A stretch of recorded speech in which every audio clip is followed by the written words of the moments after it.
This is 4-5-1, and welcome to the Championship.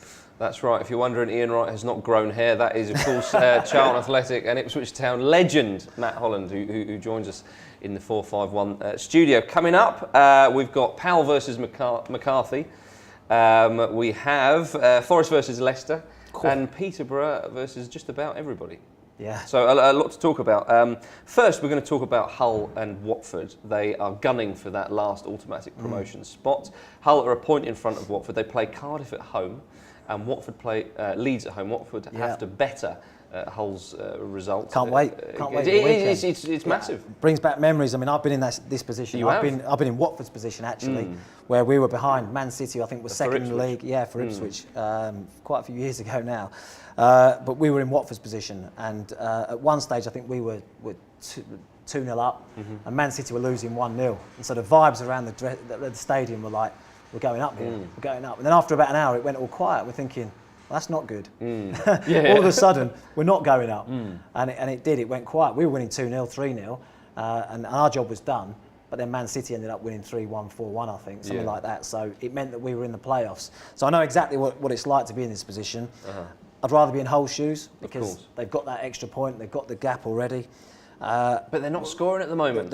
No. And they've got, Cardiff are champions. I think Cardiff's top scorer, isn't he, with 9 goals or something. So, Cardiff aren't wanting to lose the last game of the season. They're not, but they're up, they're champions. Looking at the fixtures, I mean, Watford play Leeds at home, Hull play Cardiff at home. You'd rather play Leeds at home at the moment. Yeah. So you would imagine that Watford will win. I think Watford will win that game. But I also think Hull will win as well. Right. I think that Steve Bruce has his experience. I know they choked a little bit. I mean, against Barnsley. Yeah, the home game. If they win that, they're already promoted. I think they had the majority of the game though. They had quite a lot of chances. Just didn't quite happen for them on the night. I'm going to tip them to beat Cardiff at the weekend and join them in a double promotion party. I guess. A big party at Hull. Yeah, they've enjoyed it. But who would be better equipped in the Premier League? Hull City. Or Watford. A lot of talk about Watford, of course. Well, Hull have got recent history in the Premier League, so they understand the Premier League. And they've got a stadium that's worthy of the Premier League. Great stadium. They've got a top manager, Steve Bruce, who knows it, who knows the division as well. Having said that, Zola's been in the division as well before with West Ham. The problem for Watford, I think, is that all these loan players that they've got at the moment, and how many they're going to be able to keep. Trying to get all those deals done in the summer and bringing players in. I think Hull probably got a bit more money to spend, and I think with Steve Bruce, he'd probably go down the more experienced player route, if you like. When I look at what the type of player he might bring in, I'd probably say Hull just about at the moment, simply because of that recent history in the Premier League. As I say, with Watford, I love the way they play. I love the way the style of play they play. But with all the loan players, it's going to be a difficult summer for them. Yeah, a little bit more uncertainty in the Watford camp. Well, we shall have to wait and see who clinches that last automatic promotion spot, Hull or Watford. 2 playoff positions still very much up for grabs. I guess Bolton and Palace have to be the favourites because they're already in those positions.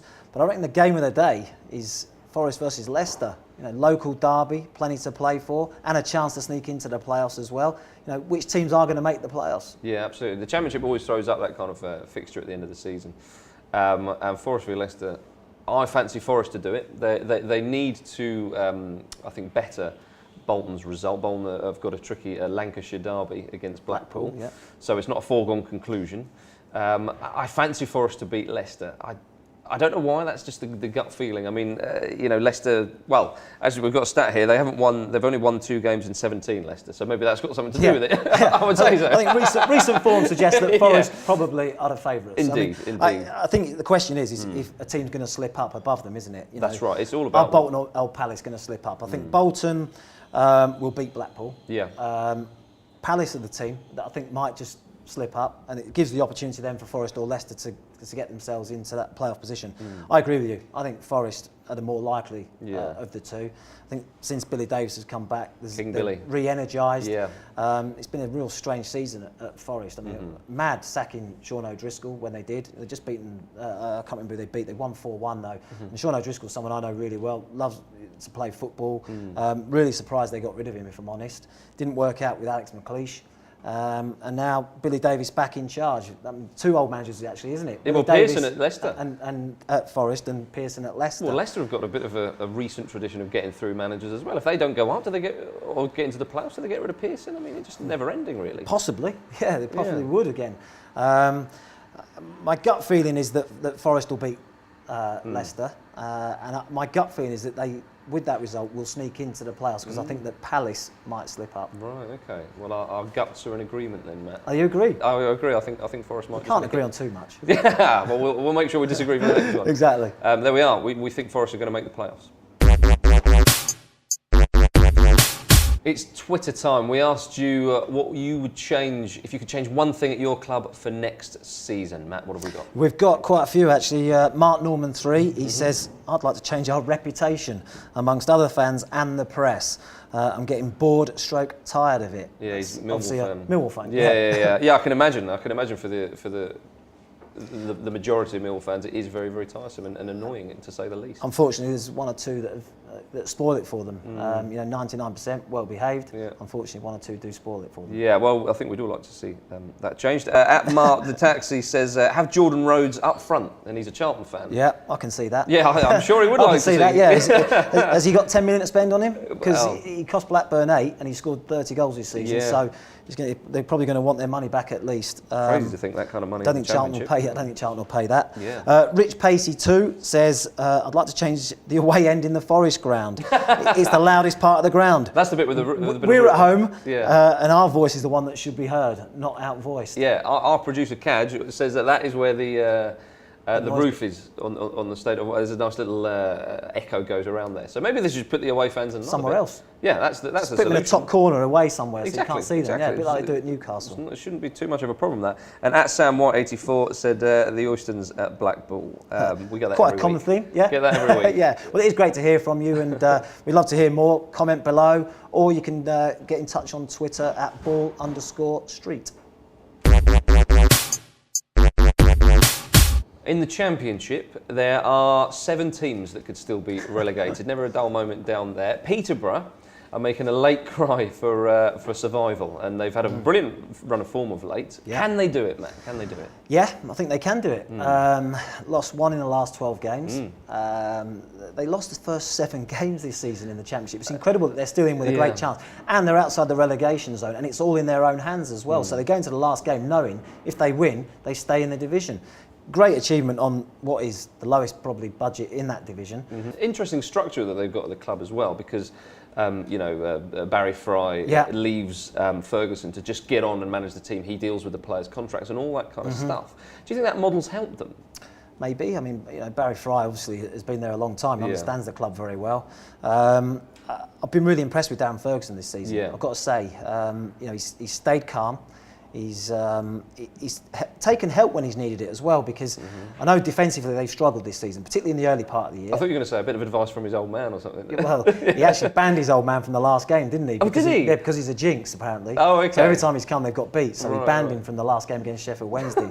So, yeah, Sir Alex Ferguson was not allowed to go near the ground. I see. But he's not afraid to ask for help either. A teammate of mine, going back the years now, Gary Breen at Ireland, he's brought him in as a defensive coach. Do you know they'd gone 3 years without a 0-0 until until about 12 games ago. Yeah. And then they've had about 3 or 4 in the last 12 matches. They've tightened up defensively. It's the Breen effect. It's the Breen effect, exactly. Gary Breen is the man. That's why they used to say we all dream of a team of Gary Breen. I'm trying to get you a job there, Breen. I'm doing you a favour. I mean, he's done so he's not afraid to ask for help. He's stayed calm under real intense pressure. Yeah. As I say, it is a low budget they've got at Peterborough. But I fancy the way they're playing, and they have got goals in the team. I like Dwight Gale up top, who they got from non-league. He was at Bishop Stortford, then he went to Dagenham and Redbridge. Very good boy, Scored goals at every level he's played at. He's made the step up. And Barry Fry tells me he's the best player they've ever had at London Road. Well, Barry Fry would say such a sensationalist thing. He's saying that because he wants to sell him. Yeah, absolutely. He said to me, Craig McHale-Smith's worth £3 million. Dwight Gale's worth 4. Yeah, there you go. The cat's out of the bag. Cat's out of the bag. Grant McCann in midfield, won a goal against Sheffield Wednesday at the weekend. The way they're playing, full of confidence, they've stayed calm. I fancy Peterborough to stay up, They got 54 points as well, an enormous tally. No one's ever been down with that, you know. I don't think anyone's been down from the Championship. I think 52's the highest a team's gone down with it points-wise from the Championship. So it'd be unheard of, really. But the two teams there, Peterborough and Barnsley, both on 54. So someone's going to go down with at least 54 points this season. I know Mick McCarthy, when I was talking to him, he said to me, we got 7 points when he took over at the club. He said, if someone had said to me, we've got to get to 60 to stay up, outrageous. He said, I'd have said no chance. He said, at 50, yeah, we might get there. He said, but now we're looking at a team going down with 54 points. But for me, it's Peterborough who are going to stay up and possibly Barnsley to go down. There you go. It'll be an unwanted record anyway, whoever finishes with whatever tally they need to. Well, now we're going to move on to Powell versus McCarthy. In honour of Matty Holland being here. I feel very honoured. You should be. The honour is all mine, Matt. We're going to take a look at two of your old clubs, Ipswich Town and Charlton Athletic. Their two managers, Chris Powell and Mick McCarthy, have done pretty well there. Who would you like to choose to manage your club, if indeed you had a club? Come on, you can't ask me that. I have and I will. You have and you will, and I'll sit on the fence. Yeah? I don't know. Look, I played under Mick for Ireland. Yep. Great guy. Perhaps the most honest man you'll ever come across. I've got to ask you about McCarthy. He can come across as a little bit down, a little bit. Do you know what? I'm glad. I thought you were going to talk about 2002. No, don't worry about that. That'll be talking about off camera. Yeah. He comes across as sometimes a little bit reputation for being a little bit miserable, but I reckon he's a bit of a laugh. He's a good laugh. Yeah, no, he's a good laugh. Players love him, absolutely love him. He's turned around the fortunes at Ipswich beyond belief this year. 7 points when he took over after 13 games. He said it would be his greatest achievement if he kept them up. Yeah, well, I mean, he hasn't actually brought that many players in. He's brought 2 or 3 players in on loan. Dave McGoldrick came in, Jade Tabb's come in, but generally he hasn't had any sort of money to spend as yet. He's done a fantastic job. And if you look at Wolves' situation now in the Championship, you'd be saying, why on earth did we ever get rid of Mick? Yeah. I mean, the way it's gone, I mean, it's almost like they didn't have a plan B. Yeah. Terry Connor took over, and it looked as though they were already dead and buried from the Premier League. This year, it's just continued to go from bad to worse. And you look at what Mick's done at Ipswich, they'll be thinking, he saved them. What he has saved them, because they were 7 points after 13 games. They were going down. Very much so. So he's turned it around. Chris Powell, again, someone I've got an awful lot of time for. It must be nice to see a former teammate doing so well. I mean, last season they were sensational in League One, and he's brought them into the Championship. And there was the question marks: could they keep it going? And obviously they've not been in such blistering form because they've made a big step up. But they're not in the relegation. Do you know, I felt sorry for him a little bit because when they got promoted to the Championship, everyone said, "Oh, we'll go up again."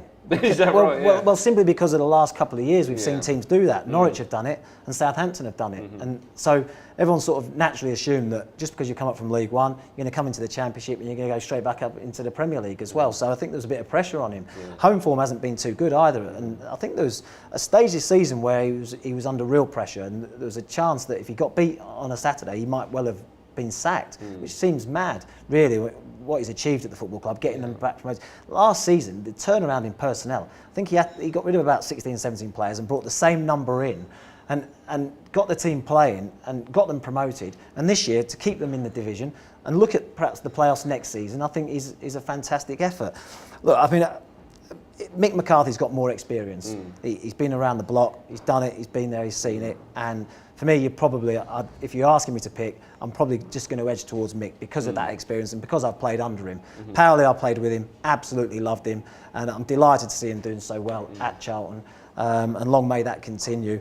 But if I had to be pushed, I'd probably just say Mick at the moment. Okay, we got there in the end, Mick McCarthy. But hopefully Chris Powell can take Charlton into the Premier League. I've got my fingers crossed. Come on, Powley.